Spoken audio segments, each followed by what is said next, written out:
Bismillahirrahmanirrahim. Assalamualaikum warahmatullahi wabarakatuh. Alhamdulillah wassalatu wassalamu ala Rasulillah wa ala alihi sahbihi wa mawala wa ma'ala. Alhamdulillah rabbil alamin. Kita malam ini akan melanjutkan fikih kurban dan keutamaannya. Sebenarnya malam ini lanjutan dari apa yang disampaikan oleh Ustadz Raja Amin kemarin ya. Dan beliau kebetulan kami kontak lagi di Jawa, nggak bisa pulang ya. Jadi mau tidak mau harus ada badalnya. Nah, namanya badal, pemain badal nih kan tahu sendiri lah ya. Nah, pemain dadakan ya. Nah, jadi dalam situasi dan kondisi apapun harus siap untuk menggantikan sebagai tugas kami. Baik, jamaah sekalian rahmat Allah Subhanahu wa taala, karena waktu kita singkat dan bahasan kita ini panjang sekali, kalau mau dituntaskan tidak cukup sebenarnya dengan 2 kali 3 kali pertemuan. Tapi mungkin kita akan sampaikan secara global saja ya.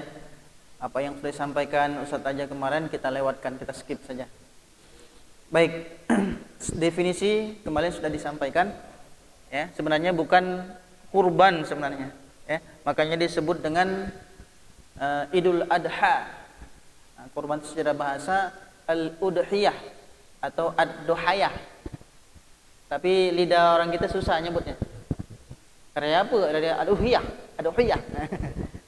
Payah kan ya, nyebut jadi Idul Kurban aja atau Idul Adha aja. Nah, definisinya kemarin sudah disampaikan oleh Ustadz Raja Amin. Nah, ini kita mengulang sedikit ya. Disyariatkan pada tahun kedua Hijrah. Nah, tapi sebenarnya secara historis kurban ini secara umum ya, itu sudah ada semenjak Nabi Adam, sudah ada. Nah, secara historis mungkin antum pernah membaca kisah yang dituangkan Allah dalam surat Al-Maidah ayat 27, "Watlu 'alai naba abnai adama bil haqq iz qarraba qurbanan fatuqbila min ahadihima wa lam yataqabbal min al-akhar." Itu kata kurbanan ada di situ. Nah, secara umumnya ini terkait dengan kisah antara Qabil dan Khabil, yang mana dia memberikan kurban atau sembahan kepada Allah Subhanahu wa taala, yang salah satunya Allah terima dan satunya tidak diterima Allah Subhanahu wa taala. Namun teknisnya bukan seperti kayak kita sekarang disembelih. Nah, kurban di zaman itu, zaman Nabi Adam, nah itu diletakkan di lapangan ya. Nah, disambar petir. Nah, sambar petir itu terima kurbannya. Nah, kalau kita sekarang tidak, lebih sederhana. Nah, kemudian juga pada masa Nabi Ibrahim yang kita ketahui ya, falamma balagha ma'hu sa'ya qala ya bunayya inni ara fil manami anni azbahuka fanzur madza tara qala ya abati fa'al ma tu'mar satajiduni insyaallah minas sabirin. As-Saffat ayat 102. Fadainahu bidzibin azim, kemudian Allah katakan diganti dengan sembelihan yang besar ya. Ini kisahnya kita sudah tahu. Kalau kita mau mengambil faedah dari ini bahasanya banyak sekali, itu terkait dengan parenting Islamiyah dalam keluarga. Ya, tapi kita tidak membahas ini. Nanti disampaikan khotib pada waktu itu, pada waktu raya kurban ya. Dalilnya Al-Kautsar, kemudian sudah dijelaskan surat aja, dan surat Al-Hajj al-budna ja'alna min sya'airillah. Dari hadis ini sudah dijelaskan kemarin, hari yang paling mulia di Yaumun Nahar adalah yaitu iraqatid dam, yaitu menumpahkan darah atau darah sembelihan. Nah, ini doa Rasulullah sallallahu alaihi wasallam bikabshain amlahain. Rasulullah menyembelih ya dengan 2 kabs kambing yang sangat gemuk, akronain bertanduk.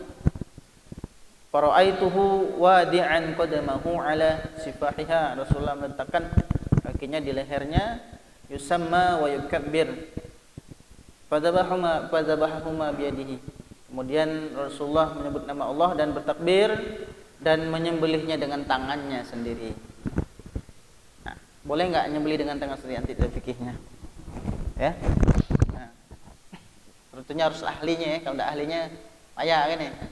Apalagi yang nyembelih kini tidak kuat darah pula. Ya, nak nyembelih pening kepala dia, ngeliat darah.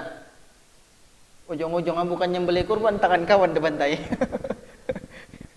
Ya, jadi oranglah biasa ya. Kalau antum semua mau nyembelih sendiri, mulailah dari yang kecil-kecil dulu. Nyembelih burung dulu, burung kerucik.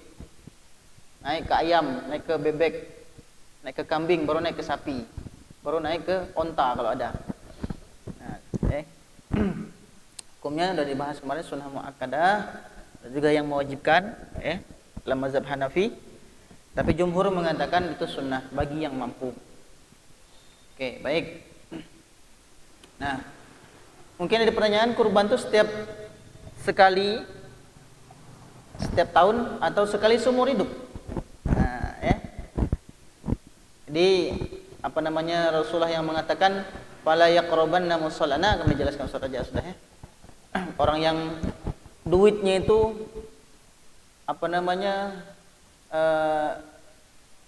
lah banyak limitnya, tidak terbatas lagi lah banyak. Kalau kurban itu tidak akan mengganggu perekonomian dapur. Nah, itu kalau udah kurban baru orang seperti ini dia dianggap wala yaqrabanna musallana, jangan dekati musalla kami. Nah, syarat bagi yang pengkurban, Islam tentunya bebas, merdeka, bukan budak, baligh, kemudian berakal, mampu untuk berkurban. Ukuran mampu kemarin sudah dijelaskan, ya. Berikutnya, kapan penyembelihan kurban dimulai? Inna awwala ma nabda'u fi yaumina hadza an nusalliya. Pertama, dimulai dengan salat dulu. Summa narji' fananhar, kemudian pulang dan menyembelih. Faman fa'ala dzalika faqad asaba sunnatana. Kalau dia melakukan itu, maka sungguh dia telah melakukan sunnah kami. Artinya ukurannya kira-kira lah. Biasanya kita sholat itu udah jam berapa. Nah, tapi kalau kita panduannya gampang di masjid, karena biasanya menyembelih hewan kurban itu di masjid ya. Tapi kalau yang mungkin anak di masjid, di rumah misalnya kan, nah kira-kira lah. Tapi kan paling tahu karena dia juga ikut sholat sunnah Id. Wa man nahara qabla sholati, barang siapa yang menyembelih sebelum sholat, perhatikan, fa inna ma huwa lahmun qadamahu li ahlihi. Kalau itu dilakukannya, maka itu daging hanya bentuknya sembelihan yang dia persembahkan untuk keluarganya, bukan jadi sembelihan kurban. Laisa min nusuk fi syai'in, dan itu bukan ibadah kurban. Jadi antum harus tahu doa kita dalam iftitah itu nusuk, itu doa agar diterima kurbannya. Inna sholati wa nusuki, nusuk itu kurban itu. Inna sholati wa nusuki wa mahyaya wa mamati lillahi rabbil alamin. Nusuk itu kurban. Ingat-ingat nanti kalau tadabbur baca sholat iftitah, itu nusuk itu artinya kurban. Oke, baik. Dulu saya jadi takmir masjid di Jakarta, itu ada orang kaya dia tidak main patung-patung, surang dia sekeluarga sikok sapi ya. Nah, ini untuk menegakkan sunnah, jadi sebelum Idul Kurban tuh pagi itu subuh itu lah nyembelih kambing. Nah, boleh nanti kalau harapan sunnah sama si kambing ada kambing mahal gila kan, ayam ke apa ke misalnya. Nah, sebelum sholat lah disembelih, dimasak. Kini sesudah sholat Idul Adha makan sama-sama dulu. Itu ngisi tenaga. Itu kan sunnah dia. Kalau Idul Fitri kan makan dulu di rumah. Kalau enggak dia. Jadi misalnya nak cepat, biar tak payah berganti-ganti baju di rumah itulah siap dengan pakaiannya, dengan peralatannya, kan? Nah, jadi di masjid disiapkan oleh panitia kurban untuk makan. langsung. Gitu kami dulu, ya. Nah, kalau mau dicontoh silahkan. Nah, jadi tidak mesti kambing, ya. Ayam ke di rumah misal, aku nak ada dibawa kan, nah, misalnya. Atau penitia kurban masjid Nurul Huda lah menyiapkan, ya. Nah, itu bagus. Itu perlu ditiru, ya. Nah, ditiru. Kalau saya bilang itu untuk mengeratkan ukhuwah Islamiyah di antara jamaah. Dan kami dulu juga gitu, ya. Kalau misalnya sebulan, 2 bulan sebelum Idul Adha itu udah rapat. Rapat apa? Pembentukan panitia. Semua detail dihitung. Berapa sapi, ya? Berapa kira-kira tulang? Berapa kira-kira daging? Semua dihitung. Ya? Nah, itu memang ada ahlinya. Kan ada perbandingan persentase berapa tulang, sekok sapi itu berapa tulang, berapa daging, ada kan? Kira-kira. Jadi ketika lah selesai bagi itulah ada gambarannya berapa bungkus nak dibagi. Bandingkan dengan jumlah orang yang nanti akan dia bagikan. Sampai bagus juga itu. Sampai sekarang saya masih punya. Sampai kami setiap Idul Adha pasti buat baju panitia. Oh, mantap. Panitia kurban 1442 Hijriah. Sampai sekarang kita kenang mau dipakai baju itu. Biarpun yang ke laut enggak, tapi kita kenang kan. Nah, itu ya, misalnya kalau mau diterapkan. Kita lanjut, ya. Nah, jadi kurban berlanjut sampai hari tasyrik, kullu ayyamin tasyrik dzabhun. Nah, bagaimana kurban dari berutang, uang kan? Nah, ini ngambil pendapat Imam Ahmad, ya. Kullu gulamin murtahinun bi aqiqatihi. Ini hadis terkait dengan akikah, ya. Setiap anak itu tergadai ketika dia belum di akikah, ya, akikah.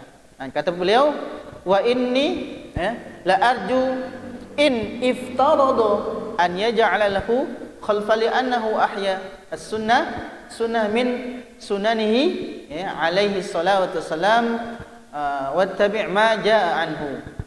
Jadi kalau kata beliau, kalau sekiranya ini untuk akikah aja boleh, ya. Nah, berutang untuk akikah boleh, nanti agar bisa diganti, apalagi itu untuk kurban. Tapi lihatlah skala prioritasnya yang mana, ya. Nah, utang yang lain banyak misalnya, berutang kurban pula. Kan letih banyak utang. Kan kalau besok mati ke bahasa kan? Mati bawa utang, pening kepala. Terhalang masuk surga. Nah, karena ini juga bukan wajib. Tapi kalau misalnya memang dikira-kira bisa sanggup bayar, karena mungkinlah dikalkulasi untuk dapur sekian, untuk cicilan ini sekian, sekian bulan habis, silahkan. Amunlah banget benar nak kurban. Takut esok-esok meninggal tidak sempat kurban lagi. Oke, baik, berikutnya. Jenis hewan kurban kemudian sudah disampaikan, "Walikulli ummatin ja'alna mansakan liyadhkuru smallahi 'ala ma razaqahum min bahimatil an'am", yaitu dia adalah hewan-hewan ternak. Jelaskan kemarin, ya. Tidak boleh ayam, burung walaupun setruk tak boleh. Nah, sekarang misalnya kurban, tapi sekarang lagi musim Covid. Gimana, Pak? Kalau kita lebih utama beli vaksin atau beli APD, mana utama? Kurban apa beli alat APD? Ayo, utama mana? Nah, bisa jadi, kalau memang benar-benar alat APD ini memang tidak ada benar, sehingga untuk misalnya seperti masker, seperti hand sanitizer, pakaian untuk dokter itu memang tidak ada duit misalnya, ya. Dan harus dengan menggunakan uang kurban itu jadi wajib, malah itu yang utama dulu. Sementara kurban itu sunnah. Nah, tapi tidak setara, tidak apple to apple membandingkan antara kurban dengan alat-alat APD, ya. Sebanding. Baik, jumlahnya. Naharna ma'a Rasulullah sallallahu alaihi wasallam, ya, ama Hudaybiyah al-badanah an sab'ah wal baqarah an sab'ah. Unta untuk 7 orang dan sapi 7 orang. Ini yang menjadi dalil kita berpatung. potong satu sapi 7 orang. Dalam riwayat Muslim dari Jabir. Nah, satu kurban untuk satu keluarga. Karena ar-rajulu fi ahdi Nabi sallallahu alaihi wasallam yudhi bisyati anhu wa an ahli baitihi fayakuluna wa yata'amuna thumma tabaha an-nas fasara kama tara. Pada masa Rasulullah seorang menyembelih seekor kambing sebagai kurban atas dirinya dan keluarganya. Sebagaimana contohkan Rasulullah juga. Nah, hadza li ahli Nabi sallallahu alaihi wasallam wa hadza li ummati Rasulullah sallallahu alaihi wasallam. Kabsain itu Rasulullah menyembelih 2, satunya untuk Rasulullah dan keluarganya, satunya untuk kaum muslimin. Jadi boleh, teknisnya silahkan, silahkan teknisnya. Tapi yang utama memang kepala keluarga. Walaupun yang kerja misalnya bini, istrinya kerja, istrinya banyak duit nak berkurban, serahkan uangnya kepada kepala keluarga, suaminya dalam hal ini, maka seluruh anggota keluarganya ikut serta menikmati pahalanya. Ibaratnya gini, kalau kita naik bus atau naik mobil, yang nyupir kan laki ya, nyupir lagi kan, penumpang keluarga semuanya dapat kan, bagian kenyamannya, dapat juga. Nah, seperti itu Oke, baik. Kemudian kurban atas nama orang yang meninggal, boleh enggak? Nah, secara umum pahala kurban itu bisa untuk satu keluarga, termasuk bagi yang meninggal juga.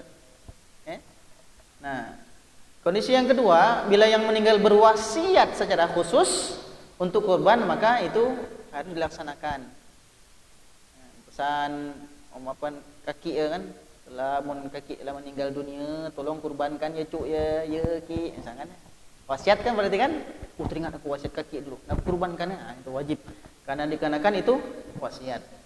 Jika tidak wasiat, bagaimana Imam Ahmad membolehkan karena dianggap sama dengan sedekah. Sebagaimana haji juga bisa dibadal Sebagaimana juga ibadah haji yang biasa dilakukan oleh saudara kita yang membadal haji. Nah, menyembelih kurban untuk orang yang meninggal boleh enggak? Kata Imam Syafi'i itu tidak boleh, kecuali yang meninggalkan wasiat. Ini kayaknya kontradiksi Nah, ini dirinci pendapatnya. Kalau ini secara umum ini dirinci. Kata Imam Syafi'i itu tidak boleh kecuali wasiat. Kata Maliki makruh. Kalau orang yang meninggal tidak meninggalkan wasiat, kalau ada wasiat maka dianjurkan, sunnah juga. Hambali boleh dan boleh makan dagingnya. Milik yang mana? Hanafi dengan Hambali, tapi dia lebih kepada mengharamkan memakannya karena itu wasiat. Kita ngambil yang mana? Yang nyaman yang mana? Bali nyaman Bali. Boleh dan boleh makan. Oke, baik. Berikutnya, kecuali dia nanti yang nazar. Kalau nazar ya enggak boleh. Yang orang yang punya enggak boleh makannya. Yang tidak membolehkan Malikiyah, Syafi'iyah, kurban dijadikan satu niat dengan akikah. Malikiyah, Syafi'iyah tidak boleh. Ada tapi yang membolehkan, yaitu Imam Hanafi dan salah satu pendapat dari Imam Ahmad. Hasan al-Basri pun pernah mengatakan bahwa idza duhu 'anil gulami faqad ajra'at anhu minal aqiqati. Kalau orang yang berkurban atas nama anak, maka kurbannya sekaligus menggantikan akikahnya. Akikahnya? Ada yang belum akikah sini? Lebih utama mana? Akikah dulu apa kurban dulu? Mengakikahkan diri sendiri Akikah itu kan Rasulullah kullu gulamin murtahinun bi aqiqatihi wa tuzbahu yaumas sabi'i, disembelih pada hari ke-7, kelipatannya kemudian 14, kelipatannya kemudian 21. Amun tidak tahu kelipatan lagi, terserah kapan-kapan kalau ada rezeki. Nah, yang dulu tidak pernah diakikahkan orang tuanya, silakan mau akikahkan diri sendiri. Utama mana? Kalau sekarang lah dekat nih, duitnya enggak itulah untuk kurban dan akikah. Mana utama? Akikah apa kurban? Tergantung. Tergantung ya. Kurban ini ibadah tahunan ya. Ibadah tahunan. Nah, kalau lebih menginginkan pahala kurban, karena waktu jaraknya sekarang sekitar sepekan lebih lah ya. Sementara akikah bisa dilakukan kapan-kapan saja, nah kita lebih mengutamakan kurban dulu. Kurban dulu. Tapi sebaliknya, kalau misalnya kira-kira kita nggak pernah bisa prediksi umur soalnya, umur. Jadi kalau belum pernah sama sekali kurban, maka kurban aja dulu. Nanti tahun berikutnya mau akikah silahkan, karena akikah tidak mengenal waktu, mau sebulan setelah kurban. Tapi kalau kurban, nah harus tahun ini gitu, tanggalnya tanggal itu di tahun itu gitu. Nah, terbatas dengan waktu. Oke, baik, berikutnya. Nah, ini adabnya, ini belum disampaikan. Pertama, adab atau etika dalam berkurban, yaitu pertama ihsan dalam niat. Ya. Apa ihsan artinya? Anta budallaha ka'annaka tarahu fa innahu tarahu fa in lam takun tarahu fa innahu yaraka. Yaitu ikhlas, lebih tinggi dibandingkan dengan ikhlas ihsan ini. La yanallahu luhumuha wala dima'uha walakin yanaluhu taqwa minkum. Di daging-daging yang disembelih itu darahnya, itu sekali-kali tidak akan mencapai keridhaan Allah, tetapi sesungguhnya adalah ketakwaanlah yang kamu dapatkan, yang kamu capai dari ibadah kurban itu. Artinya apa? Bentuk pengorbanan yang lumayan, istilahnya kalau sekarang, kalau di sini berapa sekarang? 3-4 juta 3-4 juta bisa beli HP satu ya. Lebih utama mana? Beli HP apa kurban dulu? Nah, lumayan 3 juta kan? Nah, inilah efek dari ketakwaan itu sesungguhnya. Efek dari ketakwaan itu sesungguhnya. Bahwa ketakwaan itu akan berimplikasi kepada relanya kita mengorbankan harta. Nah, itu takwa yang nyata.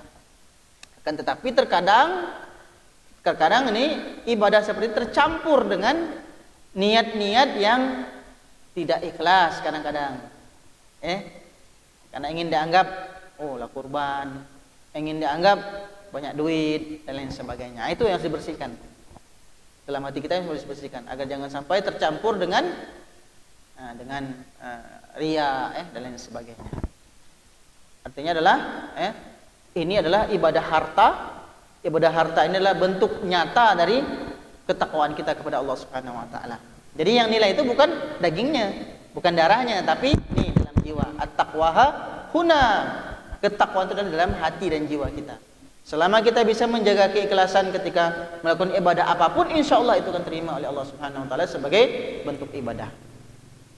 Nah, begitu juga dengan ihsan dalam memilih hewan. Ihsan baik dalam memilih hewan. Rasulullah dari Hasan As-Sabit mengatakan bahwa memerintahkan kami dalam 2 hari raya Idul Fitri dan Idul Adha untuk memakai pakaian terbaik, wangi-wangian terbaik, dan berkurban dengan hewan yang termahal yang kami mampu. Dicatat dengan yang mampu. Kan ada variasi. Kalau patongan ada yang 3,1 juta, ada yang 3,4 juta, ada yang 4 juta seorang. Kalau sanggup, yang paling mahal kalau sanggup. Lan tanalal birra hatta tunfiqu mimma tuhibbun. Kalian tidak akan mendapatkan kebaikan kecuali menginfakkan atas apa yang kalian cintai. Nah, tapi atas dasar kesanggupan, sekali lagi. Kesanggupan. Nah, kalau bisa surang-surang sikok sapi, baru dia. 1/7 dapat. 1/3 1/7 bagi 3. Kemudian syarat umur. Nah, ini sudah disampaikan sebagian dari syarat aja kemarin. Unta 5 tahun, sapi 2 tahun, kambing jawa setahun, domba, kambing gembel yang berbulu-bulu tebal 6 bulan. Ada hadisnya. Ini hadisnya. Saya sampaikan hadisnya. La tazbahu illa musinnah.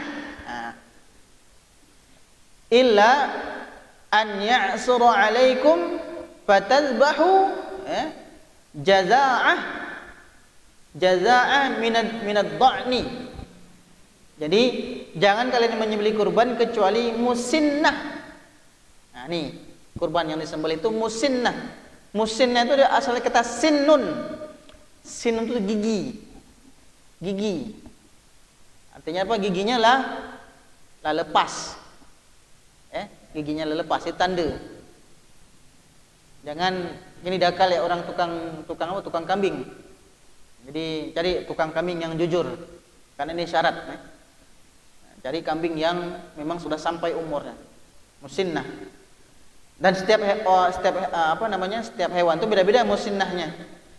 Dan domba jazaa'ah, apa itu? Nah, ini.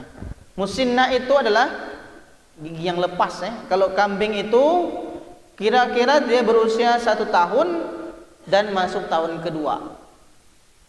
Kalau sapi itu umurnya 2 tahun masuk tahun ketiga. Kalau unta 5 tahun masuk tahun ke-6. Nah itu. Tanya dengan tukang kambing ini lah berapa tahun umur? Soalnya payah juga kambing tidak ada sertifikat akte lahir. Sapi tidak dijual sertifikat. Tahu tukang itulah. Tukang sapi itu. Jadi tapi kalau yang biasa ngeliat mungkin tahu gigi yang lepas. Oke. Kemudian hewan yang dia tidak boleh dikurbankan dia dikenakan cacat. Arba'atun la yajzina fil adhahi al-awra. Yang pertama yaitu 4 jenis yang tidak sah untuk dikurbankan. Yang pertama buta. Lihat hewannya takut buta gini, sakit parah, udisan misalnya, apalah segala macam. Ada ke makanya sapi itu jadi dia mahal tuh walau tidak mandi Kalau tidak mandi mahal, perawatannya luar biasa. Dia sampai diberi kuning teluk, diberi madu. Nah, diri jadak makan madu. Sapi minum madu, minum kuning teluk. Nah, perawatannya jadi kalau misalnya tidak terawat kurus, pincang, dan lain sebagainya. Hewan-hewan seperti ini tidak ahsan. Tidak ahsan walaupun mencukupi syarat. Kalau tidak buta, kalau tidak pincang, enggak kurus tidak kurus banget. Kurus saja. Kalau kurus banget itu penyakit berarti.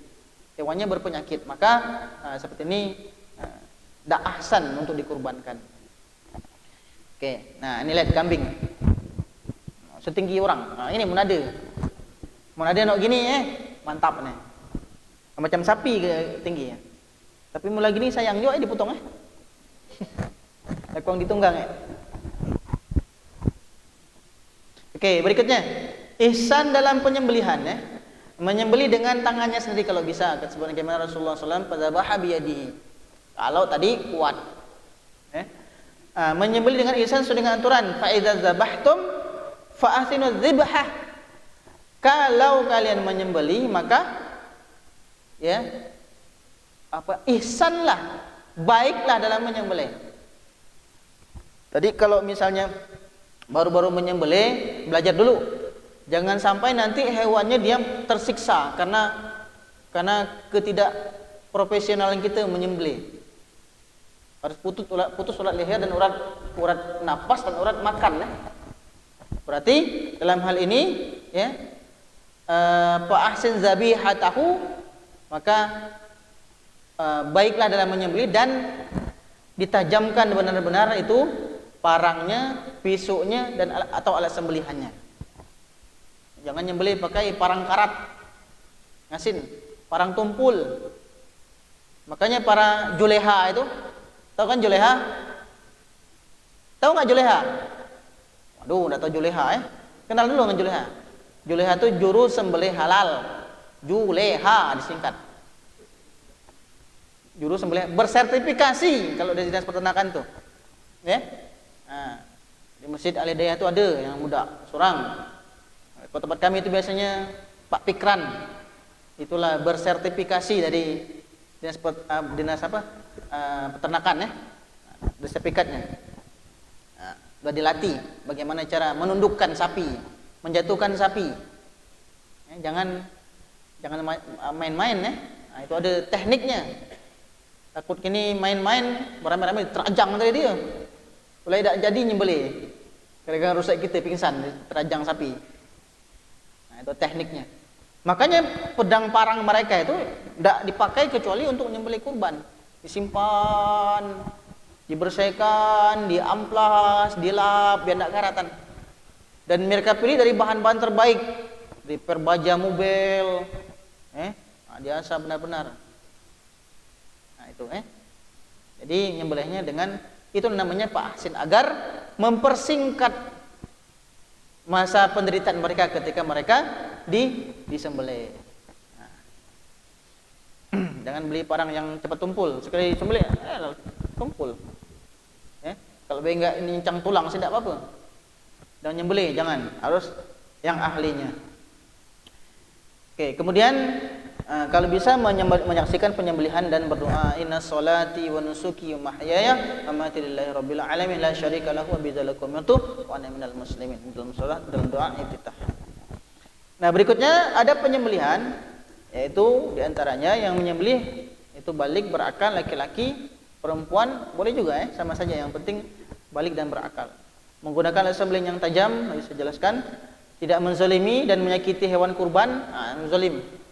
Ya, tadi apa lah tahu orang lana akhir hayatnya diuluk-uluk pula. Gini kau tunggulah gini kau lihat kawan kau tu lah mati.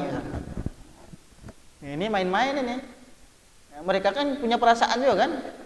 Nah, itu salah satunya. Kalau misalnya itu tupai kalau bisa jangan sampai mereka menyaksikan teman-teman mereka dieksekusi. Nah, tutup. Itu bagian dari adab. Nah, jangan ditakut-takut pula. Ada kan kambing nak bengal kan, meluncat sana, meluncat sini. Lah nak dikurbankan pun lagi sempat kawin pula. Biasa kan ada tu Jangan pula, tunggulah kini kau, waktu kau mati. Nah, jangan. Nah, itu adalah bentuk zalim terhadap hewan. Kemudian berikutnya tasmiyah, mengucapkan nama Allah Subhanahu wa taala, memutus khulqum dan mari'. Khulqum sini khulq tenggorokan dan kerongkongan jalan napas itu adabnya. Nah, ini bacaannya bismillahi wallahi akbar Allahu minka walaka. Nah, kemudian baru anna Rasulullah sallallahu alaihi wasallam zabaha yaumul id kabshain. Rasulullah pada hari Id menyembelih dua kambing jantan atau domba. Summa qala hina wajjahuha, kemudian ketika Rasulullah menghadapkan mereka ke arah kiblat, Rasulullah berkata, inni wajjahtu wajhiya lilladzi fataras samawati wal ardu hanifa wa ma ana minal musyrikin qul inna salati wa nusuki wa mahyaya wa mamati lillahi rabbil alamin la syarika lahu, dan terusnya. Itu doa yang kita panjatkan ketika doa iftitah. Nah, itu bagian doa sebenarnya, tahu enggak itu? Kita kan cuman Allahu akbar Allahu akbar Allahu akbar, tahunya lebaran Ini di antara yang dihafal Bismillahi wallahi akbar Allahu akbar Allahumma minka walaka. Ini dalam riwayat Hakim.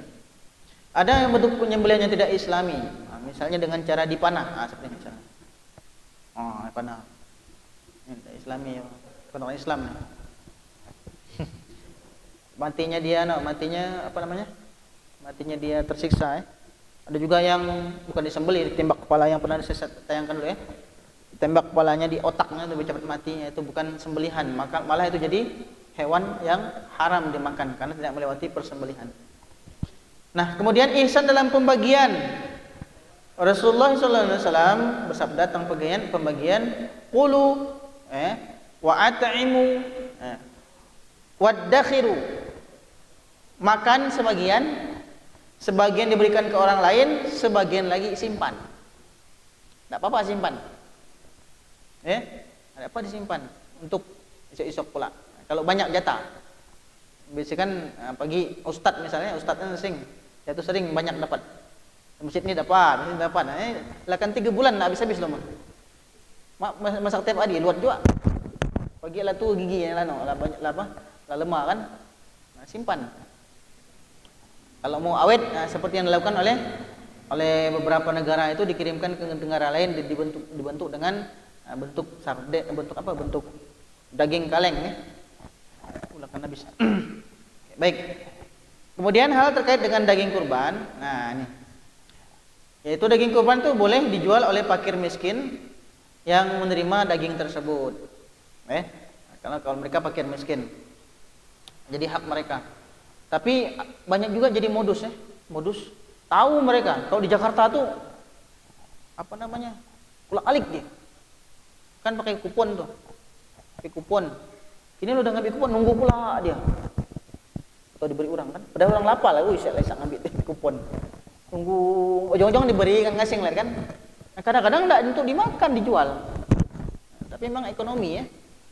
Nah, dalam hal ini ya mau gimana lagi kan? Karena mereka memang urgensinya, wajibnya bukan makan daging tapi makan nasi kan. Nak beli nok lain kecuali berjual untuk beli peremasan. Nah, iya. Tidak cocok kan? Nah, kemudian kulit dan dagingnya tidak boleh dijual ya, atau untuk pembayaran tukang jagal. Tidak boleh. Nah, jumhur ini mengatakan atau kepentingan pengkurban, mesan, misalnya. Untuk apa misalnya? Apa namanya? Misalkan ada orang yang bayar dengan kulit ya. Ini kulit bayar dengan kulit ya. Mika nyembelih dengan kulit bayar. Ini mungkin sudah dibahas ini. Atau kepala. Nah, bayar dengan itu ya. Nah, tidak boleh itu. Karena itu adalah 7 bagian dari satu sapi yang mereka berpatung di dalamnya. Nah, kalau diberi boleh dikasihkan, tapi bayarnya beda. Bayar tukang jagal beda. Makanya nanti teknisnya ketika menarik nanti arisan kurban sudah dipertimbangkan itu untuk biaya perawatan, biaya penyembelihan. Dari 3.500.000 itu sudah include di dalamnya, yaitu biaya penyembelihan dan perawatan. Agar nanti ketika penyembelihan kita tidak menggunakan anggota badan baik kulit, kepala, apapun yang kaki dan lain sebagainya untuk misalnya membayar. Itu diberikan saja. Oke, baik. Kemudian berikutnya ini menurut Abu Hanifah Abu Hanifah ini lebih dikenal dengan akal ya. Boleh dijual namun hasilnya tak bisa sedekahkan pada fakir miskin untuk memenuhi kebutuhan. Tapi kita ambil aman, jangan dijual, dikasihkan saja. Kemudian hal-hal terkait dengan kurban, apabila kurban itu karena nazar, maka dagingnya tidak boleh dimakan oleh orang yang bernazar. Boleh. Aku misalnya dapat ini nazar, nak kurban tahun ini. Nah, itu tidak boleh dimakan dagingnya. Dibagikan semua. Diperbolehkan memberikan daging kurban kepada non-muslim dengan melihat prioritas dan kondisi lingkungan. Saya pernah bahas sama singgung ya. Kalau nanti bagian dari syiar, nah itu kasihlah yang non-muslim. Jangankan manusia, yang tidak manusia pun kurang dibagi. Kucing misalnya, kucing lah bosan makan ikan, beri daging 1 kilo. Misal 1 kilo, banyak amat 1 kilo. Diri aja dapat enggak 1/2 kilo kan? Kucing lah 1 kilo. Nah, misalnya, tapi lama limpah 100 sapi misalnya. Lagi tahan, bagi-bagi kan, ada tahan bagi kucing misalnya. Boleh, bagi non-muslim. Dikasih silakan. Melihat kondisi lingkungan tentunya, melihat kondisi lingkungan. Tadi mungkin persentasenya untuk yang muslim miskin dengan muslim yang kaya, mungkin bedakan. Dengan non muslim bedakan. Ini bagian dari syiar. Yang saya bilang tadi, bolehkah membagi kurban dengan negara lain dengan cara misalnya dikalengkan, dibuat kornet dan lain sebagainya. Ini ada beberapa pendapat. Pertama, hukumnya secara umum boleh, apalagi terkait dengan daerah itu lebih membutuhkan lebih membutuhkan. Kalau sekarang sih kayaknya semua daerah kita membutuhkan ya. Lagi Covid gini ya. Jarang orang makan daging, daging mahal. Jangan makan daging ya. Makan ikan ya. Ikan sih jangan dak orang Belitung ya. Dak makan ikan dak nyaman ya. Orang Belitung pasti melikan. Walaupun enggak setengah kilo. Nah, kata Hanafi ini sah tapi makruh. Kata Maliki tidak boleh sejarak mengqashar salat.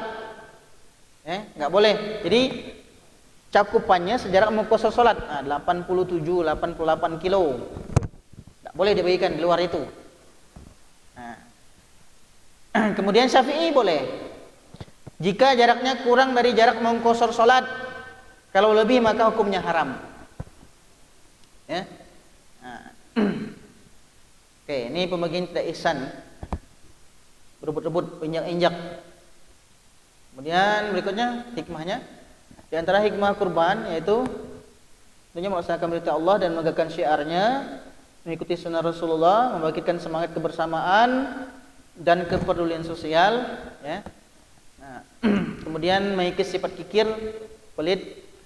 Yang paling penting mempu ketakwaan kepada Allah Subhanahu wa taala, ya Allah at-taqwa minkum. Oke, sedikit lagi. Amalan bulan Zulhijjah di antaranya, nah ini adalah bulan yang mulia dalam Islam. Bahkan Allah sebutkan dalam ini bagian dari hari-hari terbaik dalam sepanjang tahun ya. Dan surat yang dibahas, yang dibaca wal fajr walayalin asyr itu ada 3 pendapat. Pendapat pertama ya, wal fajr demi waktu fajar walayalin asyr dan malam yang 10. Apa maksudnya 10 ini? Nah, pertama yang mengatakan 10 hari pertama di bulan Zulhijjah. Sekarang tanggal berapa sekarang? Tanggal berapa sekarang Zulhijjah? Tanggal 4 ya? Tanggal berapa? 4 ya? Oke, tanggal 4. Tanggal 4 ini hari utama sebenarnya. Nah, kemudian berikutnya yaitu 10 malam terakhir Ramadan. Nah, karena Rasulullah itikaf pada bulan itu. Kemudian 10 hari pertama bulan Muharram. Tapi yang rajih, yang lebih kuat yaitu ya, yang dimaksud dengan walayalin asyr adalah 10 hari pertama di bulan Zulhijjah. Nah, ya, 4 Zulhijjah. Kemudian dalam hadis Rasulullah menyebutkan ya, innal asyra adha ya, wal witru yaumul arafah wasy' yauman nahar. Nah, ini. Sesungguhnya malam ke-10 itu adalah 10 malam Idul Adha ya, dan yang genap itu adalah hari Arafah, wasyafa' ya, wasyafa' witir itu yang ganjil itu adalah maksudnya yaumul Arafah, nanti kita puasa di tanggal 9 ya. Wasyafa' itu yaumun nahar, yang genap itu nanti hari penyembelihan 10 Zulhijjah. Ini di dalam surat Al-Fajr semua. Oke, baik. Oke, berikutnya.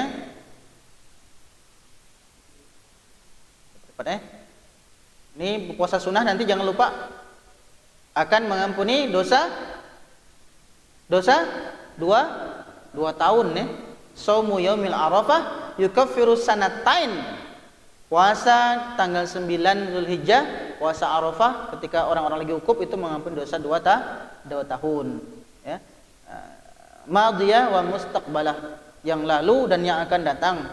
Wa shaumul asyura, dan puasa Asyura 10 Muharram itu mengampuni dosa yang sanah madiyah saja, setahun yang lalu. Nah, ini yang kurban. Yang kurban. Nah, seharusnya sudah tahu ini semua ya. Idza ra'aitumul hilal Dzulhijjah, dimulai dari tanggal 1 bulan Dzulhijjah. Wa arada ahadukum ayyudhhiya, kalau kalian ingin berkurban, falyumsik an sya'rihi wa azfarihi, jangan potong kuku dan mencukur rambut. Ya, jangan potong kuku dan mencukur rambut. Cukur kumis biar panjang-panjang kumis Allah. Nah, enggak boleh, bukan enggak boleh, sunnah aja. Kecuali orang profesi dokter misalnya ngejahit, karena takut itu enggak apa-apa dipotong. Karena ini hanya sunnah. Oke, baik ya. Sudah masuk waktu Isya, ini masih banyak. Masih 10 set. Oke, baik, bedanya Idul Fitri dan Idul Adha sekitar sampai bunyi bel. Takbirul Ihram lebih lama waktunya dibandingkan dengan Idul Fitri. sudah tahu ya. Karena dia diikuti dengan hari tasyrik. Mulai dari subuh hari Arafah hingga akhir hari tasyrik menjelang asar. Itu akhirnya. Waktu sholat Idul Adha dianjurkan lebih pagi. Ya, agar bisa segera dilanjutkan dengan prosesi penyembelihan. Nah, kalau bisa. Pada Idul Adha termasuk sunnah untuk tidak makan kecuali setelah sholat Id yang tadi saya bilang. Nah, ini sering terjadi. Berapa kali kita lebaran baik Idul Fitri, Idul Adha itu jatuh pada hari Jumat. Pernahkah mendengar hadisnya? Nah, ada beberapa keterangan ya, Imam Ahmad dan sebagai imam yang moderat yang murid Imam Syafi'i, beliau mengatakan bahwa sudah bel. Kita kepada kesimpulan. Kesimpulan dari bagaimana kalau tergabung 2 hari. Pertama, jika seorang menunaikan sholat hari raya, maka gugur sebenarnya kewajiban sholat Jumat. Dan dia boleh melaksanakan sholat Jumat dan boleh tidak. Kalau tergabung ya. Namun disunahkan baginya tetap melaksanakan sholat Jumat. Kalau tidak mau, tidak apa-apa. Jika orang yang telah menunaikan sholat hari raya memilih untuk tidak menunaikan sholat Jumat, wajib tetap melaksanakan sholat zuhur. Karena sholat Jumat ada pengganti sholat zuhur. Ketiga, adapun orang yang pada pagi harinya tidak melaksanakan sholat hari raya, maka wajib untuk melaksanakan sholat Jumat. Nah, karena dia tidak melaksanakan sholat hari raya. Baik ya, nah, cukup. Ini saya ambil antaranya dari kitabnya Ustaz Abdul Somad. Nah, beliau juga katanya menyadur dari kitab Fikih Islam wa Adillatuhu, karangan Wahbah Az-Zuhaili yang disampaikan oleh Ustaz Raja kemarin kitabnya. Walau alam bisawab, itu pas habis waktunya. Mohon maaf agak cepat-cepat karena waktu kita terbatas ya, karena sesi kedua harus dihabiskan. Mohon maaf kalau ada kesalahan kata dan tutur ya. Semoga kita dipermudah oleh Allah Subhanahu wa taala untuk menyempurnakan ibadah kurban pada tahun ini. Walau alam bisawab. Assalamualaikum warahmatullahi wabarakatuh.